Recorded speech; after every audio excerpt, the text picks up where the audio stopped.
Hi friend, all education for you में आपका स्वागत है। आज हम देखेंगे भारत का संविधान।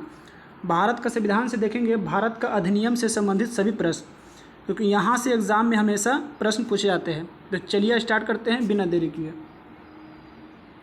देखिए, फर्स्ट है, किस अधिनियम में केंद्र में द्वैध शासन प्रणाली को स्थापित किया था? तो केंद्र में द्वैध शासन प्रणाली का स्थापित किया था तो भारत शासन अधिनियम 1935 में क्या था? केंद्र में द्वैध शासन प्रणाली स्थापना हुआ था। तो इसको आप याद रखेंगे। उसके बाद देखेंगे 1935 के अधिनियम में संघीय प्रणाली का पहला प्रयास किया था। 1935 के अधिनियम में जो संघीय प्रणाली का पहला प्रयास किया था, तो इसको आप याद रखेंगे। 1935 के अधिनियम का प्रमुख विशेषता था प्रांतीय स्वतंत्रता था। 1935 अधिनियम की प्रमुख विशेषता था प्रांतीय स्वतंत्रता। 1935 के अधिनियम में अखिल भारतीय महासंघ स्थापित करने का प्रावधान शामिल किया गया था। अखिल भारतीय महासंघ स्थापित, ये भी 1935 के अधिनियम में किया गया था। तो इसको आप याद रखेंगे। देखिए, नेक्स्ट है, किस अधिनियम में प्रांतों में द्वैध शासन प्रणाली की शुरुआत हुआ था? तो प्रांतों की बात किया जाए तो ये 1919 का भारत शासन अधिनियम था। अब केंद्र में बात किया जाए तो 1935 में हुआ था।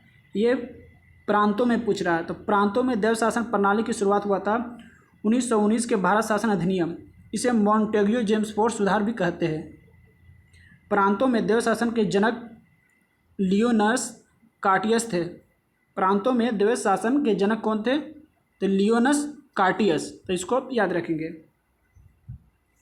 नेक्स्ट है, किस अधिनियम के तहत भारत में पहली बार महिलाओं को वोट देने का अधिकार मिला? तो ये मॉन्टेग्यू जेम्सफोर्ड सुधार था। भारत शासन अधिनियम 1919 था जिसमें महिलाओं को वोट देने का अधिकार मिला। ये भारत शासन अधिनियम 1919, मॉन्टेग्यू जेम्सफोर्ड सुधार भी कहते हैं इसको। तो इसको याद रखेंगे। नेक्स्ट है, किस अधिनियम में पहली बार मुस्लिम समुदाय के लिए पृथक प्रतिनिधित्व का उपलब्ध किया गया था?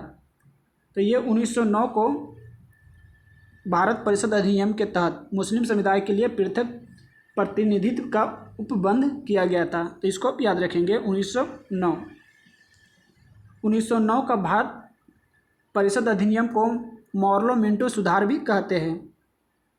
लॉर्ड मिंटो को सांप्रदायिक निर्वाचन के जनक के रूप में भी जाना गया है। तो इसको आप याद रखेंगे। 1909 के अधिनियम में केंद्रीय और प्रांतीय विधान परिषद को पहली बार बजट पर वाद विवाद करने, उसके बाद सार्वजनिक हित के विषय पर प्रस्ताव पेश करने और पूरक प्रश्न पूछने और मत देने का अधिकार भी मिला। तो इसको आप याद रखेंगे। नेक्स्ट है, किस अधिनियम में सर्वप्रथम अप्रत्यक्ष रूप से केंद्रीय तथा प्रांतीय विधान परिषद का निर्वाचन की व्यवस्था की गई थी? तो ये 1892 के अधिनियम में सर्वप्रथम अप्रत्यक्ष रूप से केंद्रीय तथा प्रांतीय विधान परिषद में निर्वाचन की व्यवस्था किया गया था। ये 1892 के अधिनियम में केंद्रीय विधान परिषद में न्यूनतम 10 तथा अधिकतम सदस्य की संख्या 16 की गई थी। ये 1892 के अधिनियम में केंद्रीय विधान परिषद में न्यूनतम 10 और अधिकतम सदस्य 16 निर्धारित की गई थी। तो इसको भी याद रखेंगे। नेक्स्ट, किस अधिनियम में गवर्नर जनरल का पद का नाम बदलकर भारत का वायसराय कर दिया? तो ये 1858 के अधिनियम। 1858 का अधिनियम, जब 1857 का विद्रोह हुआ था उसके बाद ये गवर्नर जनरल का पद बदलकर भारत का वायसराय कर दिया था। तो 1858 का अधिनियम, इसको आप याद रखेंगे।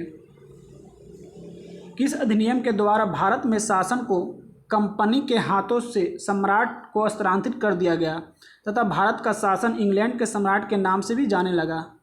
तो ये 1858 के अधिनियम। तो इसको आप याद रखेंगे। किस अधिनियम के द्वारा बंगाल के गवर्नर को संपूर्ण भारत का गवर्नर जनरल बना दिया गया?